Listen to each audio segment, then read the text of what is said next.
Like Edison and Tesla, there are always geniuses behind the scenes that get the real work done. And in the racing world, there is no finer example of that than TWR and the man who founded it, Tom Walkinshaw.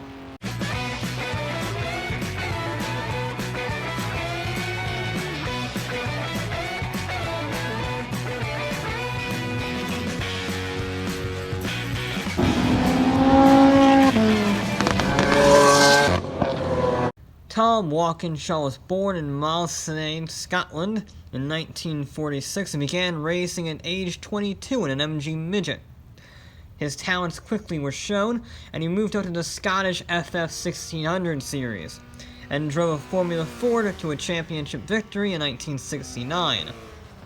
That was good enough to get him a seat in the British Formula 3 Championship the next year, driving for Lotus, and he would go on to drive everything from Formula 5000 and Formula 2. All of this success and competitiveness in these Formula tiers convinced Ford to sign him for their British Touring Car Championship team in 1974, and that was a good call because that same year his Capri won the class championship.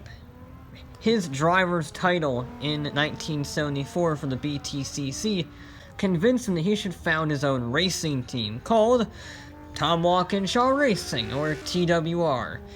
Seems motorsport people are just not that creative, Mr. M Division. He founded this thing in 1976, with their first project being a modified 3-liter CSL Batmobile from BMW. But this quickly shifted to a contract from Mazda. You see, Mazda had heard about his BTCC success, and they thought, he's a pretty good guy to run our team. So, TWR prepared RX-7s in 1980 and 1981 for the British Touring Car Championship. And you know what? They dominated, winning back-to-back titles in both of those years, with Tom himself driving for the team and finishing second overall in the championship. That's pretty good for a team owner. We haven't seen that since Jack Brabham in Formula 1. And that wasn't the only place that the RX-7s were successful, because in 1981, they also won the 24 Hours of Spa outright with Tom behind the wheel. This guy was not just a good team owner, he was a fantastic winning driver. But TWR is best known for their association with British Leyland. You see, British Leyland saw TWR's success with the RX-7 and decided to make them an official motorsport partner. First order of business, the Dakar Rally. TWR was put in charge of the winning team that used their Range Rover in 1982. And then, immediately after that, they were told to report to touring car racing once again. This time with the Rover SD1 in the British Touring Car Championship and the Jag XJS for the European Touring Car Championship. Now, we've already covered the SD1 in our BTCC videos. Good videos, check it out. But the XJS, well, that did not have a V8 from 3.5 liters. No, this had a 5.3 liter naturally aspirated V12, making 450 horsepower. And Tom himself, once again, was one of the lead drivers starting in 1982, where he finished a respectable 3rd place overall. And the year after, he scored another 2nd place in the overall championship, before his team, with the help of Tom, won the European Touring Car Championship outright with the XJS in 1984. Who knew such a cheap barge could be so fast? And at the same time, Tom went back to the Spa 24 with his trusty XJS in hand, and won it outright again with him driving again. And that wasn't the only endurance racing TWR was destroying in 1984. 1984 was a busy year for them. They won the European Touring Car Championship, the Spa 24, and its class at the Bathurst 1000 with the Rover SD1. The next year, they continued this success with the XJS, scoring another third place overall in the European Touring Car Championship, and using a modified XJS to win the Bathurst 1000 outright. Because they won their class earlier, that's cool and all, but we want an outright win here for our endurance races, so that's what we're gonna get. British Leyland was so impressed with TWR's efforts that they bumped them up from touring cars to the World Sports Car Championship for Jaguar's IMSA and WSC efforts. Now they needed some help with that. That was a massive project. Tackling the 24 hours of Le Mans is not easy, so they brought along Ford RS200 designer Tony Southgate and a young up-and-coming engineering director with the name of Ross Braun to work on these cars. The result was the XJR6. It made 660 horsepower, weighed less than 2,000 pounds, and it wasn't that good. Yeah, it won outright at the Silverstone 1000, which is quite good. But all in all, it struggled to be competitive, and they ended up upping the displacement to 7 liters, which therefore upped the power to over 700, and called it the XJR8, which was much better. It won 8 out of 10 races in the World Sports Car Championship that year, against a Porsche 956. So, it won the title easily. But the World Sports Car Championship is only half the equation. They gotta tackle the big one. The Le Mans one. So they entered 3 cars in the 1987 24 Hours of Le Mans, and all 3 of them either broke down or limped across the finish line. It was quite embarrassing. Porsche won yet again for the 7th time this decade. It was kind of embarrassing, actually. Superior numbers just proved to be insurmountable for these Jags. So they had a complete redesign, and they called it the XJR9. It was more streamlined, which helped it reach 250 miles an hour. It also made 750 horsepower, which also made it reach 250 miles an hour. And just like the XJR8 that came before it, it won 7 races that season, claiming the title. And of those 7, one of them was the Daytona 24, and the Le Mans 24, quite possibly one of the most famous liveries of all time. The Castrol Jag is an absolute icon, people. Winning 2 out of 3 of the Endurance Triple Crown in 1 year is pretty good. And it was the first non-Porsche to win Le Mans since 1980. Now, I say that it was a triumphant win, and it truly was. It really helped cement Jaguar as a performance brand in the mid-80s. But it was only just that it won Le Mans. The story is kind of incredible. Reliability was still a very big problem at Jaguar. Sounds familiar. Guess some things never change. And the winning car was in such bad shape that they crossed the finish line stuck in 4th gear. And the only reason they crossed the finish line at all is because the driver realized that the gearbox was on its last legs, and realized that if he had shifted gear, his gearbox would have seized. So he left it in 4th for the last few minutes of the race and won.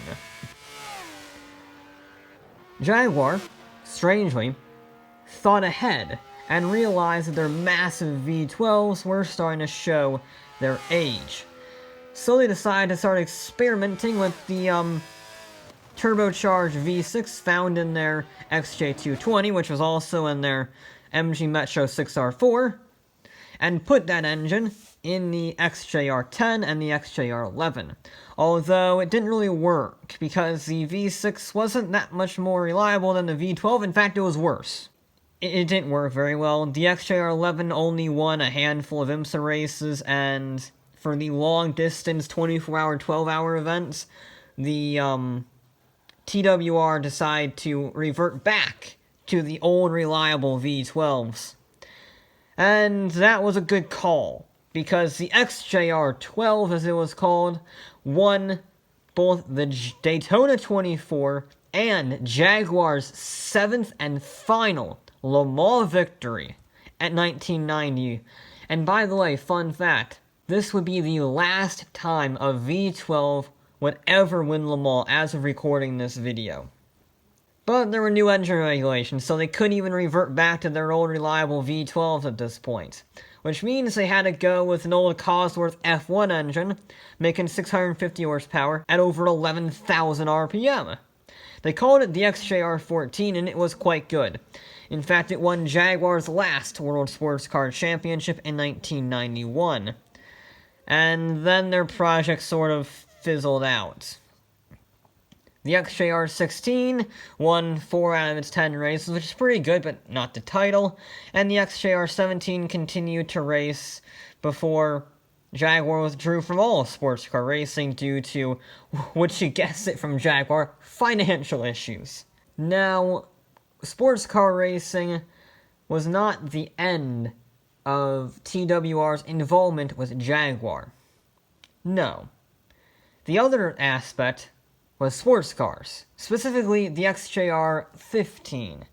It's not a Le Mans car, it's not a touring car, it's a road car. In fact, it's the only road car TWR would ever build and design.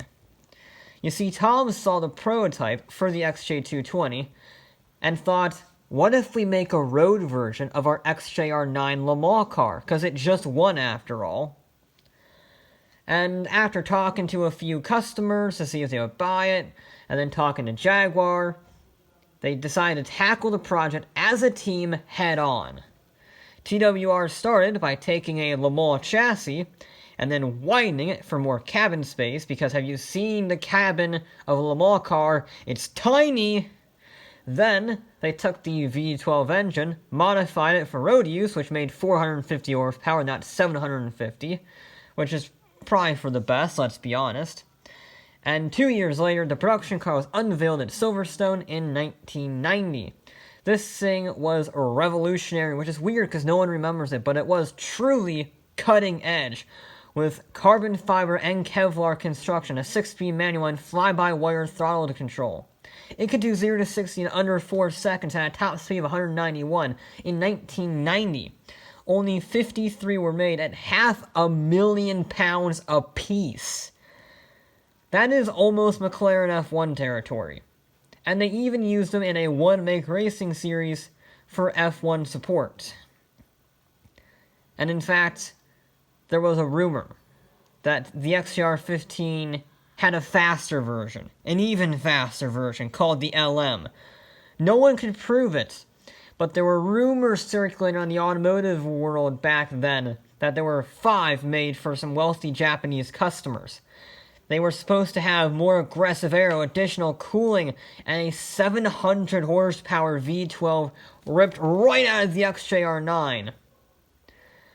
And no one could prove they existed until one went up for auction a few years ago as the first confirmed sighting of the XJR15 LM. The fact that people don't remember this car is criminal, because people often remember its successor, the XJR20. Now, TWR assisted in the design and construction, for sure, but they didn't actually build it. No, what they did is they produced racing versions for Le Mans and other GT championships, but since you don't know about those, you also can figure out they probably weren't very successful. But that didn't stop them from making homologation versions of those cars, and TWR was in full assignment building those 6 road versions called the XJ220S. It featured carbon fiber bodywork, Kevlar seats, and a racing-tuned engine making nearly 700 horsepower, and a massive bright yellow spoiler to go with it. I've been going on and on and on about their extensive and successful partnership with British Leyland, but that's far from the only thing they mucked about. Now that is just a drop in the bucket compared to what they've been up to in the mid-90s. You see, after Jaguar left sports car racing, they needed something to cure their fix, shall we say. So they started working with all sorts of people. In 1991, they helped develop the Mazda MX-R01, which was based off an old XJR14 mold, but instead of being powered by a V6 or a V12 from Jaguar, it was powered by a Judd Formula 1 V10. Now you may sound, oh, massive V10, very powerful, right? Wrong, it was very underpowered in its class. Despite that, it actually achieved some success for Mazda. It was a 3rd overall in the championship and a 4th overall at Le Mans, which is a pretty good showing, all things considered, but it wasn't serious. One thing that was serious was Porsche. Not the company. The company, frankly, didn't care about IMSA and Le Mans in the early 90s, but they did at least approve a non-factory-backed effort in 1994, where TWR would assist Jost Racing in developing a brand spanking new race car. Sort of. You see, they used a tweaked XJR14 chassis. That thing was quite useful, apparently. And they mated that old chassis to an even older flat-6 turbo engine from the Porsche 956 Group C car, which at this point was almost 3 years retired. And they built the WSC 95. And this cobbled together second-hand car built by two formerly rival teams decimated the 1996 24 Hours of Le Mans. Not only did it out-qualify both Porsche GT1 cars, it also went on to win both the 1996 and 1997 races outright. It was so successful that it convinced Porsche to actually take interest in this and take over the project, which led to the 911 GT1 race car, which won in 1998. Not a bad 3 years for Porsche, I'll tell you that. There was another team that was less successful than the Porsche giants, Nissan. TWR co-designed the Nissan R390 GT1 car, and just like previous, it was inspired by an old Jaguar, but not the XJR14, no.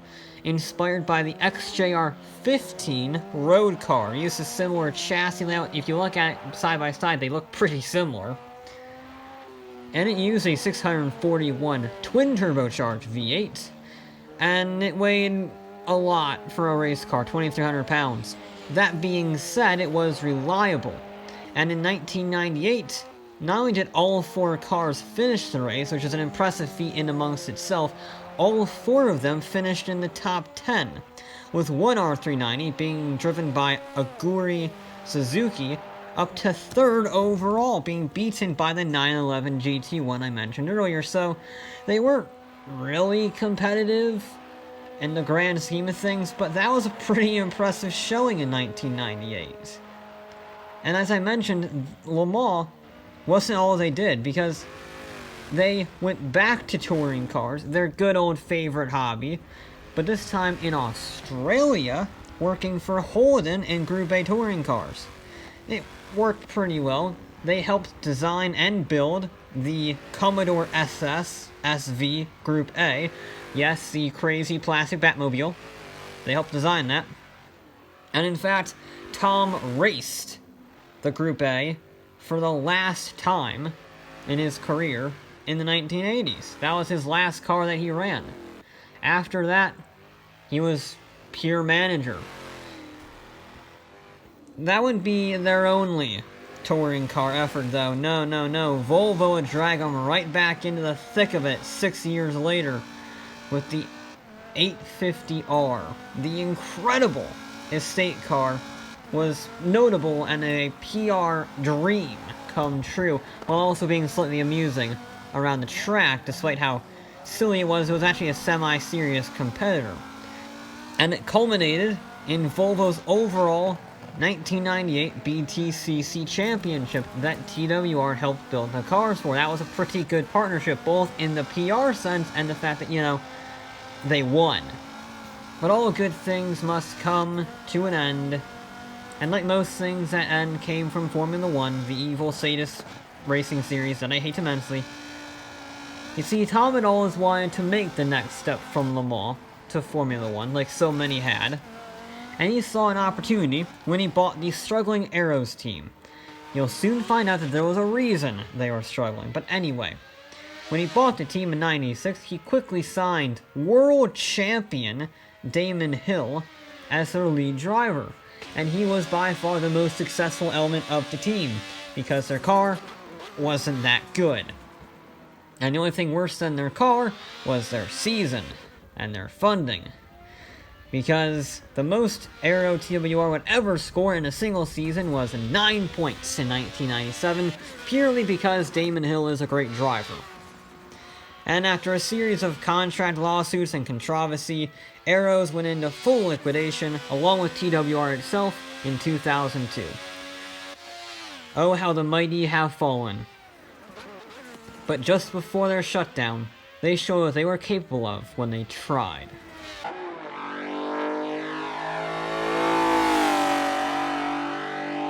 They helped Renault build the fantastic, mad, over-the-top Clio V6. The wide-body Clio rear-wheel drive mid-engine hatchback was a true work of art, and probably one of the best hatchbacks ever made, even though it's not really a hatchback anymore, is it? But even their incredible Clio V6 could not save them from the fact that they were bankrupt and their assets were sold to Holden, which then merged them with their other motorsport divisions, and it formed Walkinshaw Andretti United, which continues to race Commodores in the Virgin Australian Supercar Series. As for Walkinshaw himself, well, he would also return to Australia after his team collapsed, as a management role in Holden, until his death from cancer complications in 2010. And in 2018, he was posthumously inducted in the Australian Supercar Hall of Fame. Many people don't know about TWR, probably because they're the guys that did all the designing, and then slapped someone else's badge on it, but the number of teams that they have brought to Le Mans success is unmatched. Even Cosworth, who made some of the greatest F1 engines of all time, does not have the same Le Mans breach as TWR did. And TWR wasn't just Le Mans. Technically speaking, they were involved in Formula 1, touring cars, even the Dakar Rally. And yet they never get any glory. Maybe it's because their badge didn't mean anything outside a very small circle. Maybe it's because they went bankrupt. Whatever the reason, it's a damn shame. And it's only now that their true legendary exploits are just coming to light.